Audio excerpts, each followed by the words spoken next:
Welcome to the Underground, the Steel City Underground, the black and gold standard for Pittsburgh Steelers coverage. Now, here's your host, Joe Kuzma and Brian E. Roach. Hello, everyone, and welcome to another edition of the Steel City Underground podcast pregame edition. My name is Joe Kuzma. I'm one half of your team here and hosts.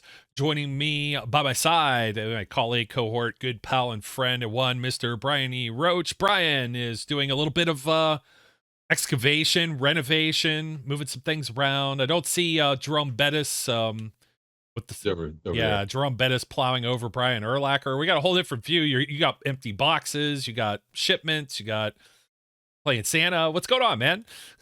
So my desk broke, and I had to buy some new desks. So I bought 2 new desks, and that meant I had to tear everything apart and put it back together. So I am in the process of doing that. I have not, obviously, very clearly not finished doing so. Yeah, well, thank you for joining us even in the middle of... Now, some of those helmets that you do have, are those the unsigned that are still in the plastic behind you? Every one of those helmets is signed. I don't have an unsigned helmet in the office right now. Okay, so there's like ones in boxes on the floor behind you. So that'd probably be like a Chase Claypool signature or like... There's some George Pickens back there, a couple Kenny Pickett's. There's all kinds of stuff in there. No. What I meant was those are like guys you don't care about. Mike Hilton. People we no longer care about. I don't have a. I do have a Claypool still, but I don't have a Mike Hilton. Okay, fair enough. Well, Brian, let's go back into time, because just the last time we were on, we were talking about there being no light at the end of the tunnel kind of scenario. We were talking about what could this team do differently. We actually had thought probably not too long ago in the distant past, even 2 weeks ago, looking at the calendar with the Cincinnati Bengals looming, that the Steelers we wouldn't have anything positive to say from that outcome, going to Cincinnati and possibly facing like Joe Burrow along with Jamar Chase and T. Higgins and Tyler Boyd and Joe Mixon and all these guys. And man, did that it just shows you how quickly, in like just snapping your fingers, how quickly the not for long league changes. I'm just going to put it this way. Shit changed. Yeah. Real fast. Right. And, real fast. And part of that is something you and I haven't discussed, I believe.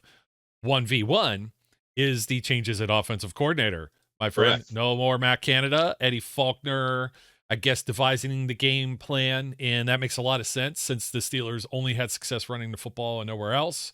But not calling the plays because Mike Sullivan would happen, the quarterback's coach, how many times did we say this till we were blue in the face, like until we were waiting for Matt Canada to finally just say, la vie, get your ass out of here. Don't let the door hit you or the good Lord split you on the way out. And we said Mike Sullivan's a guy with actual OC experience. So makes sense that he's calling the plays. Eddie Faulkner will learn and absorb that, and perhaps maybe it'll be a tandem thing. Perhaps maybe they'll get a real offensive coordinator in the future. But right now, we don't care about that. What we care about is the first time. It took 59 games. 59. You haven't seen this yet. I've given this to my good buddy and pal, the other co-host, who actually likes toast, Brian. Zach, Flash Philadelphia. He saw this one. We have the maths with Brian, okay? Yeah. So 59 games, right? 59. But we are now, my friend, this is Maths with Joe. That's a long time. The graphics department, we had a nice little dissolve into the fancy Maths with Joe. We got to do some Maths with Joe the other day, but 59 games, over 400 yards, and actually the highest output since back in sometime in 2008 against the New Orleans Saints, I believe. We talked about that. That was Joe Hayden getting tagged with pass interference, ridiculousness. Antonio Brown's last true game as a Pittsburgh Steeler. James Conner was still with the Pittsburgh Steelers and a Pro Bowl player then, but we'll be seeing him for the first time at Acrisure Stadium / Heinz Field since he left the Pittsburgh Steelers in a different uniform now with the Cardinals on the opposing sideline. It's been a very long time. Do you feel, first and foremost, that this is sustainable? At least I think for another week or two it is, considering the teams that are on deck. So let me start with the, of course, we knew Matt Canada was going to be fired because, it's something they do all the time, fire coaches midseason. So I'm still stunned to a certain extent that they actually pulled the trigger. In some ways, I'm not, because that Browns game was just so atrocious that, clearly a change had to be made. But yet you're just used to this franchise waiting till the end of the season and saying, okay, now it's time. We will no longer renew your contract, and as opposed to saying whatever. And it's not because they're cheap. It's not because they don't want to pay the guy through the rest of the year because his contract is through the rest of the year. None of that's true. It's just this is the way they've always done it. Mm-hmm. So, it was surprising. That being said, my daughter texted me and tweeted all over the universe her joy and happiness that Matt Canada was gone. Ding dong, the witch is dead. So great. You expected something to happen, right? The one I will tell you this. I said the one thing that will change, guarantee you, I didn't necessarily think it would be the very first play. The one thing that will change is we will throw the ball in the middle of the field. As opposed to not being in the middle of the field and never throwing it there. I was like, we'll do that. I guarantee you, because it's one of the things everybody's complained about. I do think it gave a morale boost to the offensive unit. I do think it was, one of those things that just seems to happen, right? Coaching change, the players get fired up, people take notice, all of a sudden, you get a little bit of a different outcome. I thought it was a great positive first step, the way things looked against the Bengals. Let's remember a couple things, though. The Bengals stink without Joe Burrow. Their defense stinks. It ranks lower than almost every other defense. Almost. That's funny you mentioned that. Mass with Brian. Oh, yeah, there are 32 teams, and I think at the time they were 31 in at least in one of the two categories. So there you go. 32 is further down the list than 31. So they're ranked near the bottom. Let's just put it that way. The Cardinals have a better defense. Do they, though? They're 30th against the run. It's still better. It's not good. All right. But they have a better defense than the Bengals. What is their pass defense in relation to the Bengals? Let me see here. They're 15th. They're in the middle of the pack. They give up about 218 per game. They give up 140 against the run. All right. I think that we should be able to see continued offensive growth this week. We should be able to see continued offensive growth against what is currently one of the worst teams in the league on Thursday night following. Then once we have to deal with Indianapolis, it may be a different story. We'll see. I think all this stuff is good things, right? Am I thrilled with what happened against the Bengals? 400 plus yards to get 16 points is a lot of effort for little output. Okay. But I think that can change, right? They finish some of those drives and they have to learn how to finish those drives. It's good. But here's the flip side of this. Just the fact that they're sustaining drives, even if they don't put extra points on the board, right? They're sustaining drives keeps the defense fresh. And if the defense stays fresh, guess what? The other team's going to have a problem scoring. Part of the reason the defense has been more bend and don't break is because they're always been on the damn field. Yeah, for real. And as far as that's concerned, just in the ranks, the Arizona's 29th passing the ball, 10th running the football. Of course, a lot of that had to deal with Josh Dobbs was there for a little bit, more of a mobile quarterback, just like Kyler Murray is. He's finally back into the fold. James Conner, finally healthy. He had missed a few games. Still their leading rusher on this team with 526 yards on the ground, which is actually behind Najee Harris. And the Steelers have a two-headed monster when it comes to running the football. I think I had it, let me see, I had it pulled up. The Steelers have had 696 rushing yards through, let me see, the last 4 games, it's 174 per game average against a team that's giving up 140 right now. They had 166 against the Titans, 205 against the Packers, 172 against the Browns, and 153 against the Bengals. That's the most that they've had in 4 consecutive games since the 2006 season. There was a period of 4 games there. So you have to go back over a decade, almost 2 decades, when they ran for 732. And it's the most they've ever had under head coach Mike Tomlin. And when you take a look at, Jaylen Warren has more yards than James Conner does this season too. Of course, I said that he missed a few games, but Najee has 598 yards. He almost hit the century mark. He had a season high last week with 99. Yards per carry was near 6. Warren just missed out on 4 per carry. He has 542 on the year. He's about 50 behind Najee. All of a sudden, this is working really well because what did we say all along? Play the rookies. You got Broderick Jones in there, and that opens up Kenny Pickett to be able to throw the ball to guys like Pat Freiermuth, who had a career, not just a season, a career high. It's his first 100-yard receiving game ever in the pro ranks. The most receptions he has had ever. What do you have? 8, 9? I think he had 9 for one. He had 120. So looking at that, it was just like the Bengals had no answer for it. And I hate to say it too, but I don't think the Cardinals will have an answer for it. The Patriots might be a little bit better defensively, but their offense is so putrid. I'm trying not to look past. I don't think the Steelers are looking past it. People are like, oh, trap game. They're going to look past anybody. Look past the Cardinals to the Patriots. It's not like they got the Ravens, Bengals, or Browns hit on in a rematch right here looming on the schedule, or like the Chiefs or somebody like that. I'm like, they're not looking past the Cardinals to the Patriots. Let's be clear. This team hasn't done enough of anything to be feeling their own oats so much that they can look past anybody, right? They can't. And if that would be definitely a criticism on coaching if the team was so full of itself after the win against the lowly Bengals at this point. No, they can't be looking ahead. It's not a trap. It's not a trap. It's not a trap. It's a trap. No, it's not a trap. The people that throw those words around just kind of annoys me. Trap game. But we're already here, week 13, and it couldn't be a better time heading into December football, December 3rd for this game. And you know what? Let's go through the numbers since it's right off the top of my head. Then we can get back to your 16 points because some people really wanted to rail against that. And it's like, yeah, well, let's start there. And we'll come back to some of the facts. The facts and the facts. Frequently asked questions and just the truth here.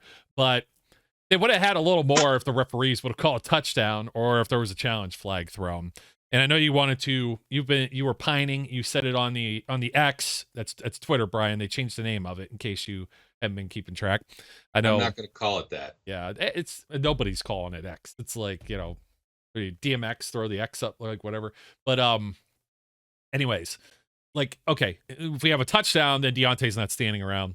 If Jaylen Warren doesn't fumble the football, Deontay Johnson's not standing around. I know you wanted to say something about Deontay Johnson standing around. Yes. Look, I understand that if those two things didn't happen, we wouldn't have the play that we had, but they did, and we did.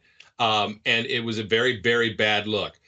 It's a worse look to have Deontay come out and say, I was blocking or whatever. If you watch that play, there is nothing that happens in it that fits the definition of blocking in any way, shape, or form. Walking forward very slowly does not constitute blocking. I get it. It does not. I get it. And I know people are on his case about that, and I know I wrote something on the website. I just tried to see it from his point of view. It's a very bad look on film, and it looks like no effort. But we've also seen how bad the offense has been, the Matt Canada offense, and slow-moving things, and even Deontay, I think, has been tagged, Pickens has, for holding or, before these screenplays and everything else. So I get it. You know what I mean? And it was just kind of like one of these things. It was like, oh, look, the play looks like it's dead. Like, I'm not going to touch anybody. The NFL is so sensitive. That's the thing that I have a problem with, is that guys get fined. What was it? Like Amon-Ra St. Brown got fined for a hit, and he said it was like a quarter of his paycheck or half his paycheck because he's still on a rookie deal.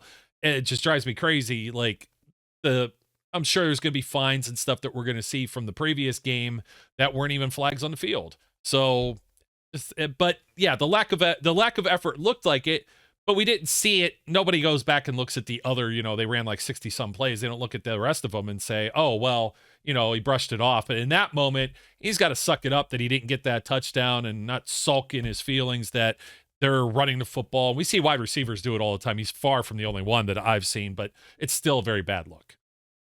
My problem is this is something that I have had a problem with Deontay Johnson with since his rookie year. Effort, right? Don't get me wrong. I like Deontay. I think he's an excellent route runner. I think he can be a very productive and good part of the team. But I have questioned him giving up on plays that are not targeted at him. And the one thing that I personally have a problem with, because to me, when you go back, the first thing your Pee-wee coach tells you is you never quit on a play, right? You don't know what could happen. And when you watch that replay, I've seen people on Twitter try and defend the whole thing. Oh, he didn't know what was going on. Maybe he didn't see the ball. Just watch the replay. The ball passes clearly in front of his line of vision. He looks at it, looks away, and just continues on his merry way. You're taught from an early age, if the ball is bouncing, you jump on it, right? And it's just an atrociously bad look. Look, I know he addressed it. I know he apologized. I hope he's sincere. I hope he's owning up to it. The other part of this that I actually know in my heart, all receivers are divas and whiny babies. Okay, they all are. Well, speaking of divas and whiny babies, did you see who returned who was on a practice report, not for this game, but one over in New Jersey, almost in your neck of the woods, but it's really the New York City team that wears green.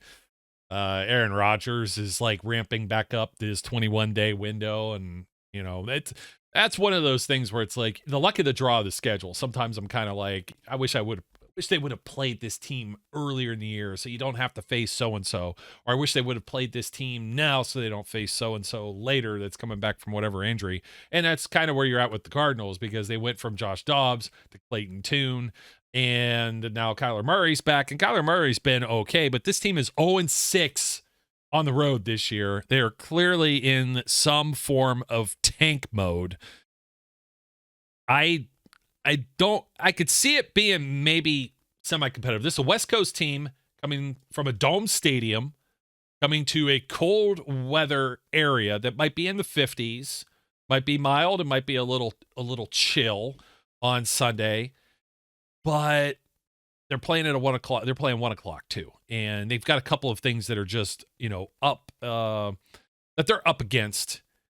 And I don't know. The Steelers defense, it looks like they're going to probably be getting Minkah Fitzpatrick back for this game. Montravius Adams might be coming back.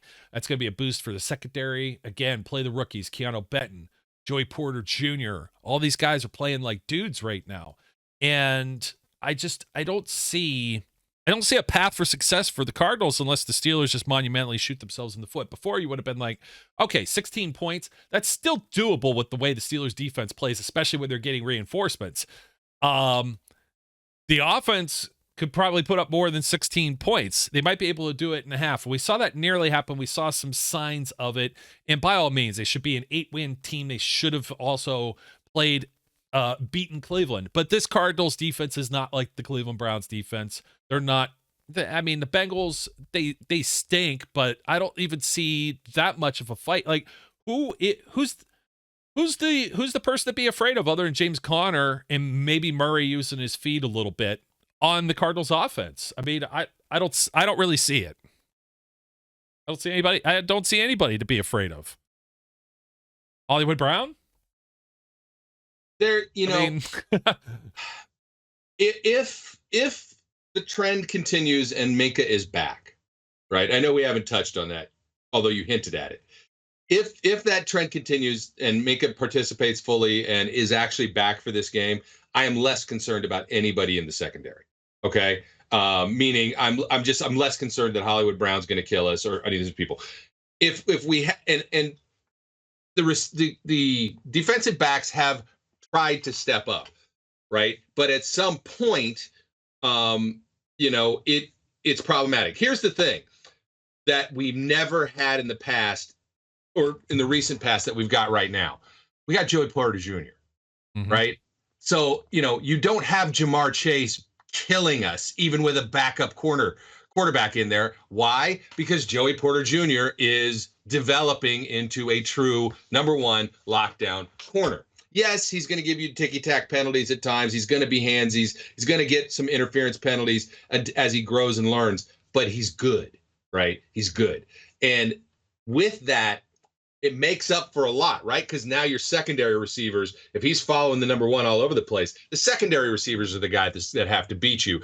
And our backup and third backup and 11Zs and second breakfasts guys, right, are all maybe capable of handling those second-tier receivers. Pat Peterson is playing better than he was early in the year, becoming more acclimated, I think, to his role with this team. So adding Minka back into that, yeah, I'm a lot less worried about somebody like Hollywood Brown getting open and killing us, right?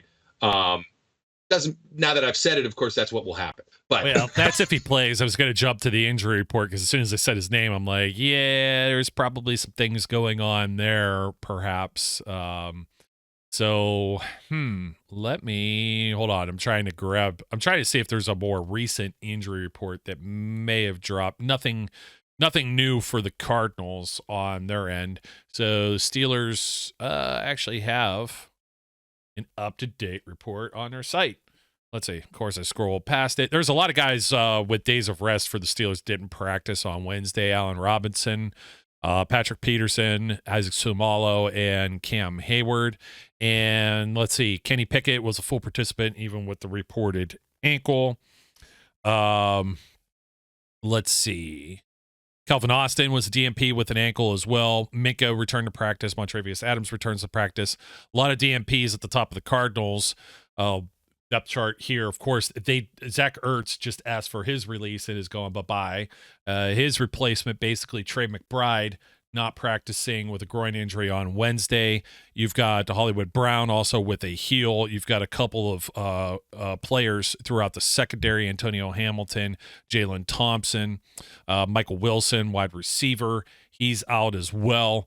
And let's see. I think that does it for about the starters on the Arizona side of the football. I just wanted to give it like one more look. Yeah, I think that's all of the important dignitaries there. Let's see. Elijah Wilkinson is, where's he at on this thing? But he did not practice either. So I'll tell you what, this Cardinals website's pretty screwed up as well. So, but they're still down regardless, starters or depth players. Those are guys that are going to play, some of these guys on special teams as well. That will have an impact on this game. It's tough saying anything about the Cardinals because I felt that from, they got a first-year head coach in their building, Jonathan Gannon, 2-9. They only have 2 wins. The Steelers lead an all-time series because the franchise historically hasn't been good, so you feel entitled to a win. It's at home, et cetera, et cetera. That's where the problem lies, Brian, because usually when you feel that good about this, then it doesn't end up being as good when we end up talking about it in the post-game, like you were saying. Kyler Murray will maybe beat him up for however, what's he got so far this season? 719 yards and 2 touchdowns. He also has had 2 picks. But been sacked 9 times. He's only had 3 starts so far. As far as on the ground, Kyler Murray hasn't done a whole lot. He's had 14 carries, 86 yards, but he has had a trio of touchdowns, believe it or not, in those 3 games. So when they get close to the end zone, scampers around. He's always going to be that dual threat. But I do think the Steelers, they have one of the better or maybe best dual threat quarterbacks in the National Football League within their own division. And usually even Joe Burrow could be added to that list when healthy, but I'm talking about Lamar Jackson, of course. Lamar Jackson I think has a stronger arm. I think he's just a larger looming threat than Kyler Murray has or perhaps ever will be in the National Football League. So leave it as you will. They might be down their his top 2 receiving options, and they're really going to be scraping the bottom of the barrel.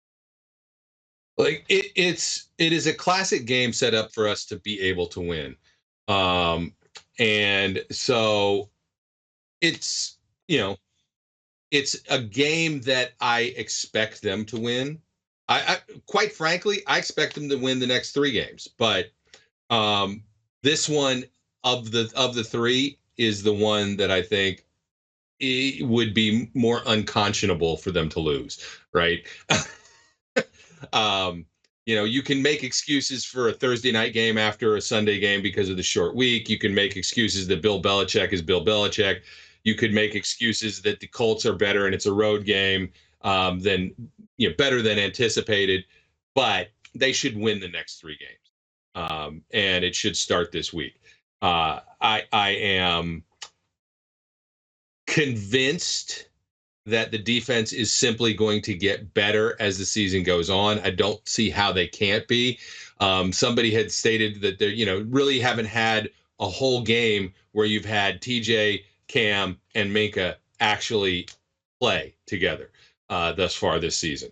Those are 3 very big names, and you see the difference. As much as I love what Keanu Benton is doing, you see the difference that it makes when Cam Hayward is playing, right? And having Cam Hayward and Keanu Benton, I'm not sure Montravius Adams gets his job back right now. Yeah, I'm not so sure about that either. I mean, for real. How? I mean, you see the guy, he's beating double teams. He's getting double teamed, it's huge. That's something that the Steelers, when you don't have the right personnel or the right talent, special talent out there, and you could just put a hat on a hat, that's benefit. I mean, that's the reason you got guys that were like Devin Bush or Miles Jack or whatever, Robert Spillane, getting washed out of plays at the inside linebacker position last year. You don't see it as much with Keanu Benton out there, and now you're not going to see it. It's maybe why Michael Walker hasn't been any kind of liability. We've had nothing negative to say about Michael Walker this whole time. By the way, I looked up, I finally figured out what was going on with Elijah Wilkinson, because I saw him on the report there, designated to return. He's a guy that's coming back from IR and should be one of the starting offensive linemen for them if he makes a full return this week. That's actually a boost for the Cardinals, where I was saying Kyler Murray's been sacked 9 times. Some of those sacks, though, are like kind of weak. They're kind of a misrepresentation of statistics if he's running the football or anything of that matter. So I think the Steelers defense, though, I think they've got enough hands on deck. Minka, like you said, Minka's return will make it I don't want to say more palatable, but it'll be a big upgrade, even though Trenton Thompson and DeMonte Casey have played well in his absence. I think they may have found something there with Thompson, at least as that third safety they've been trying to look for. They might, Keanu O'Neal, you got a real young, hungry guy that's just maybe usurped that more of a role, more of a chunk of those defensive plays. Yep. Looking for Alex Highsmith to make a little bit of a noise here, because it's been the TJ Watt show. And I wanted to talk about that real quick too, because TJ he's tied for the league lead now, 13.5 sacks. He's the second player, obviously, we've been mentioning this a lot since Reggie White, since 1982, to have how many, 91 sacks in the first, or over 90 sacks in his first 100 career games. He's sitting there at 91 with 98 career games. He has a couple of people he could still surpass, such as Jared Allen and Bruce Smith, as far as 2 sack games. Watt has 20 of them. And if he has 2 sacks in either of the next 2, which is highly likely with Murray, just because you can get Murray behind the line of scrimmage, or if it's Mac Jones or Bailey Zappi, they're just statues, right? Yeah. That'll put him further up the charts. And then I think there's only 1 or 2 other people other than Reggie White, including JJ Watt, his brother, that have had that many in their first 100 games. And he has 57 career games with at least a single sack. The reason I'm bringing all of this up, Cardinals have given up 33 sacks, tied for the 7th most right now. And, 2 years ago, TJ Watt, Defensive Player of the Year, tying Michael Strahan's record back in 2001 with 22.5 sacks.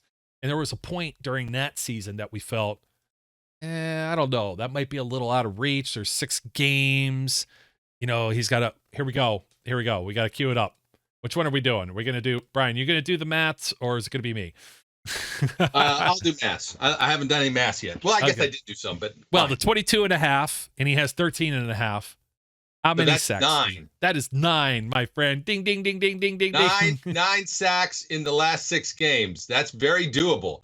Wow, that's giving me a seizure, epileptic fit. Don't do that. Sliding out the mats with Brian. The high graphics package. We got to use.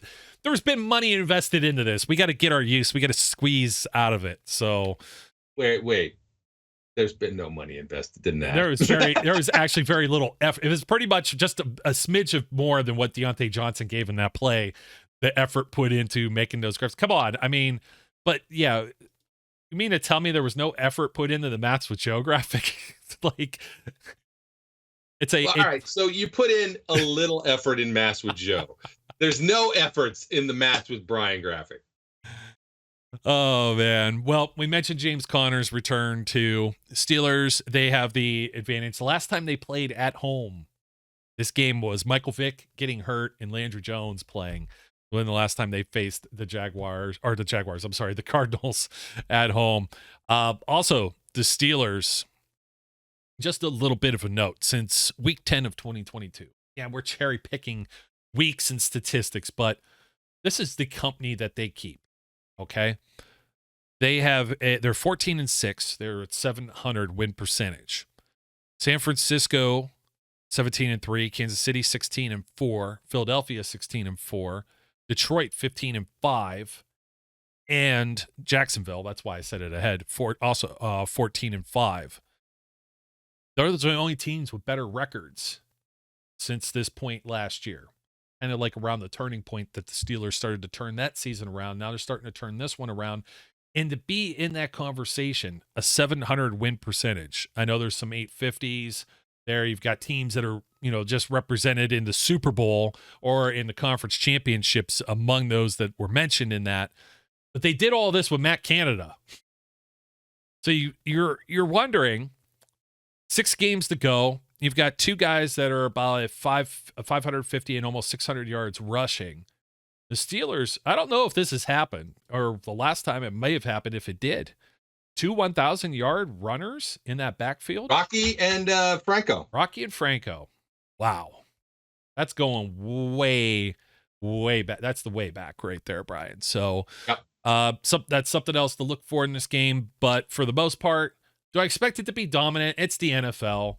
Cardinals will put up some points. They're going to put up a challenge here or there. That's the way this works. We'll see which of their guys actually plays and is healthy. It's a little early to, Hollywood Brown's out there. That'll be a boost for their offense. If McBride's out there, it's a boost for their offense. But overall, this is not a highly talented football team. There's literally, you got like Zaven Collins in the middle of the field, right? That's about like where it ends, right? Buda Baker.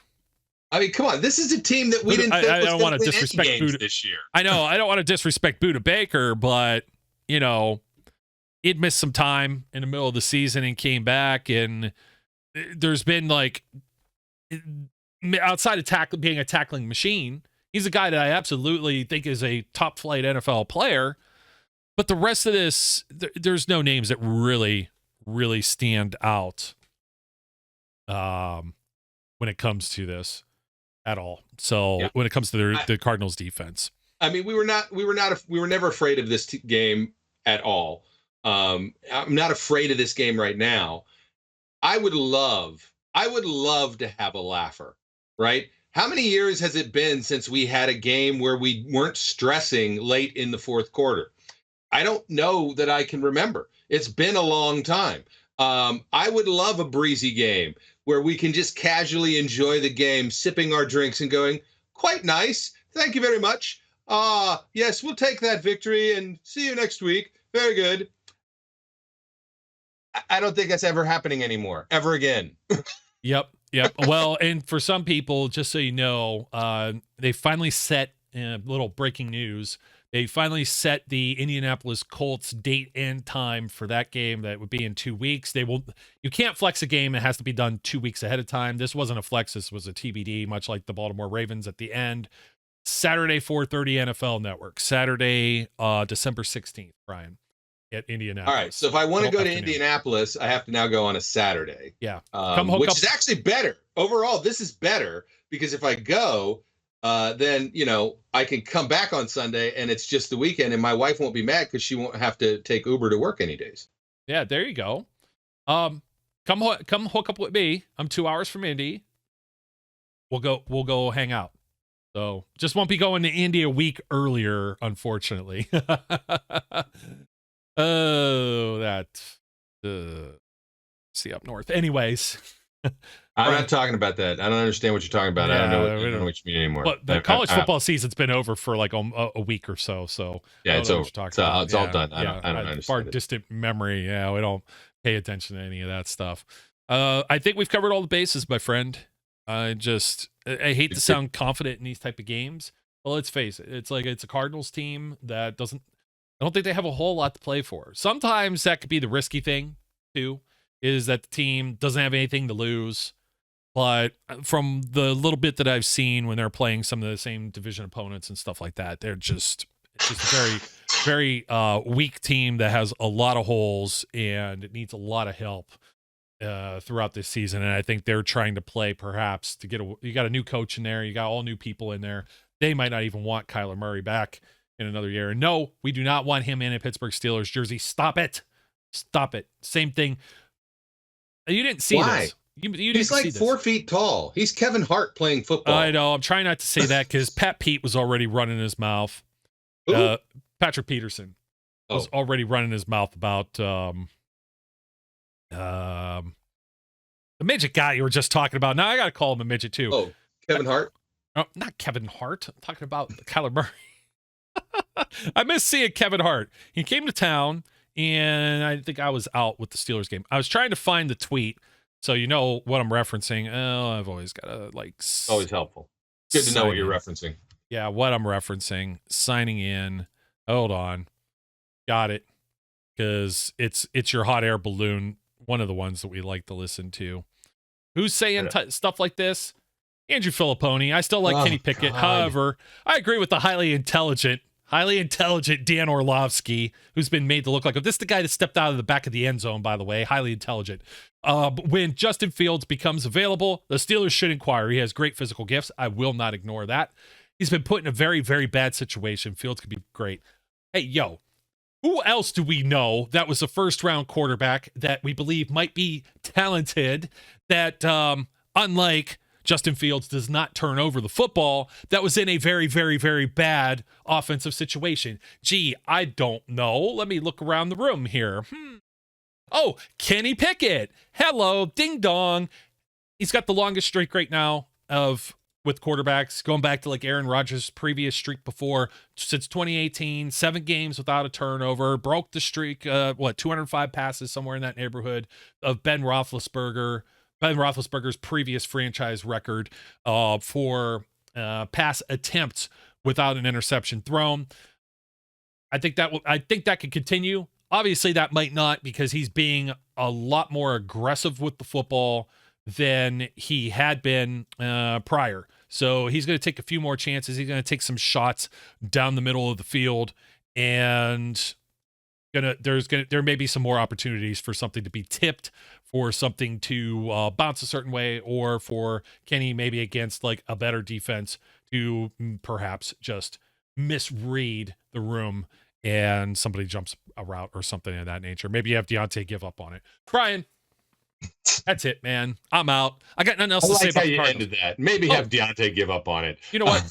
We missed one little thing, because we were talking about the game.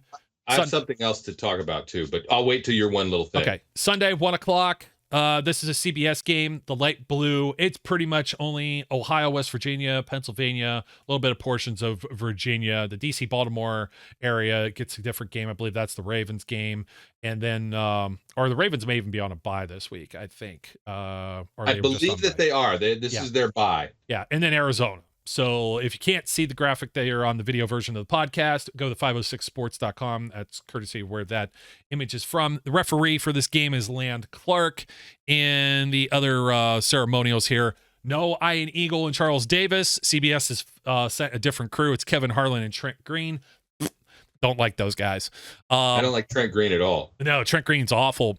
Sirius call on 137, XM on 228, 826 on the internet. You'll find it somewhere if you search on the app. And that'll about do it for us here, folks. We already went through all the different ranks, too. Steelers are 14th now. They've climbed to 14th overall in the season as far as a rushing offense. So both of these teams primarily, they're neck and neck as far as pass yards, 28th and 29th in the league, and neck and neck in run yards too. So that's pretty much how you're going to see this game unfold. Okay, so here's my other thing. Yeah. All right. And this is I only do this for the 2%ers, or the 1%ers, or the 0.5 percenters. But anyway, I'm not going to the game. Because I'm going to see my daughter on Saturday, and I don't really want to drive that far on Sunday and then come back. So, especially because it's supposed to potentially be, fun on the Pennsylvania Turnpike, and I don't want to deal with it. So I'm not going to the game. What kind of fun? What kind of fun are we talking about? Rain and rain. I hope not. No, like the rain forecast actually looked like 50% in Pittsburgh, and not even like a quarter inch or something like that, like real small accumulation, like a dusting. I hope it's not miserable. That's why I avoided Cincinnati. But continue, my friend. So if you want to go to the game and you want to sit in my seats, at me on something. But remember, because there was the guy that asked on Facebook, I don't pay attention to Messenger very much. So if you try and get me on Facebook, I probably won't see it, and you'll be SOL. My DMs are open on the X thingy, Twitter-y, whatever it's called. You can get me there. You can get me on Threads. That's fine. Either one of those. Threads. I had already forgotten about Threads, but I just know it's there. Handle is right there at Cannons Don't Fun. Yeah, at Cannons Don't Fun. Goofy. You want to go to the game this week, to the Cardinals game? Message me. I'll give you tickets. Nothing. Then, no cost. Just free. Just go. And then the holidays, you got a Thursday game and then 2 Saturday games. One of those on the road and then the last. I'm going to the Saturday game. Bengals. So I'm going to Bengals game. All right. Well, we're going to hang out for sure, my friend. Looking forward to it. I'm debating the Patriots game. Yeah, I know the Thursday night is hard. Yeah, I got some vacation time to burn that I'm going to use and just kind of hang around the Berg a little extra. Maybe it'll be less busy. Just hoping it's not cold. The cold weather usually doesn't affect me too much, but the rain and cold just are not my mix. That's not my deal. I'm out on that. Yeah, I'm out on that. And Indy in a dome. What else can you say? So as long as I know. So, that's the caveat. If I'm going to Indy, I probably can't go to the Patriots game because that's defeats the whole point of my wife not having to Uber, because she'd have to Uber for 2 days while I go to the Thursday night game and drive back on Friday. So, but there's a part of me that just wants to see us beat the crap out of the Patriots. I want to see TJ Watt crush Mac Doughboy Jones, turn him into the Pillsbury Doughboy. Right? That's what I want to see. I want to see him go up and poke that fat belly and be like, oh, and then Mac Jones goes, oh, right? I want to see that. Right. And he's going to go, ooh, to the bench. Yes. Yeah. Ooh, to the bench. But so there's a good chance I'm giving those tickets away too, by the way. So for sure, the Cardinals game is up for grabs. Good chance that the Patriots game is going to be up for grabs, but don't at me about the Patriots game yet. I'll let you know about that next week. I might at you about the Patriots game too. So okay. We'll find out. Anyways, folks, that'll do it for us. I was looking to see there was any other late breaking news, but that was it. Just the Indianapolis game time date scheduled. I was waiting for that so I could make some plans. So that's always good. I've not done any road games this year, Brian. I'm still looking at Seattle, and I just don't know that I'm going to I'm going to make it. Didn't go to Cincinnati. Like, they gave up on that team quick. Jake Browning got announced as the quarterback. It was during the holiday weekend. It was wet, rainy, cold. I'd already been on the road a lot myself traveling for that weekend. And I was just like, I tapped out for that one. I was like, I just don't feel like sitting in. And you don't know what you're getting. Now you're excited, right? Like Kenny Pickett with the new offensive coordinator tandem, the run game's going. Pat Freiermuth is back like all the way. George Pickett's even had a big Deontay Johnson. They all had big plays during the whole game. So it'll be exciting to see if they could stack some offensive performances. If I can buy 2 tickets for the Indianapolis game at a moderately reasonable price, I don't expect them to be reasonable. I looked earlier and they were still stupid high, but maybe they're going to be a little better now. If I could get 2 tickets, right, I can sell my wife on this because we'll be going through Columbus and we can get Skyline Chili. That'll be enough of a reason for her to go. She'll go just for the Skyline Chili. Yeah. Yeah. You'll cut right through, you'll cut through Dayton too, because you'll be right on I-70 straight across, that's right? So even a little closer to that hellhole that's known as Cincinnati. So anyways. I like, there's a part of me that is still an Ohioan, right? And I grew up a Reds fan, and I'm like, if I'm going to watch baseball, and I care about it, which I don't, because I don't care about baseball at all anymore. But so it's like, I can't really hate on Cincinnati plus my chili, but the Bengals I'm all in on, right? The Bengals, oh yeah, they don't count. Well, Cincinnati actually has like a long-standing legacy too.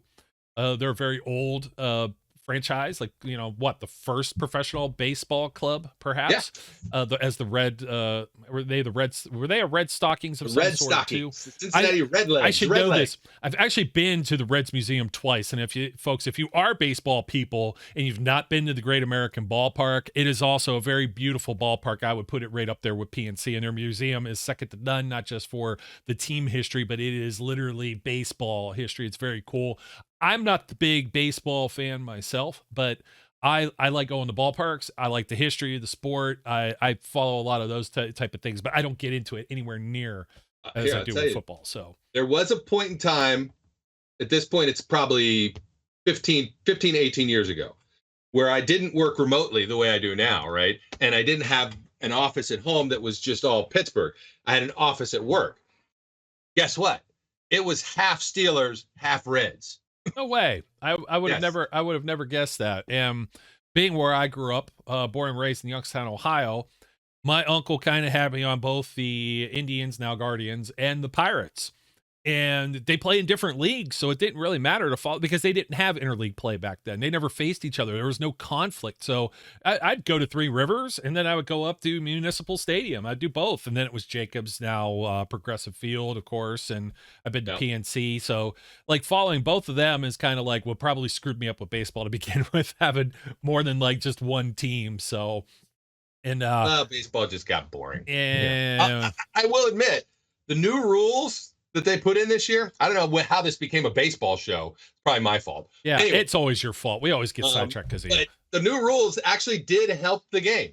I watched a little bit of the playoffs because my wife wanted to watch because of the Phillies, right? And I was like, this is less boring than it used to be.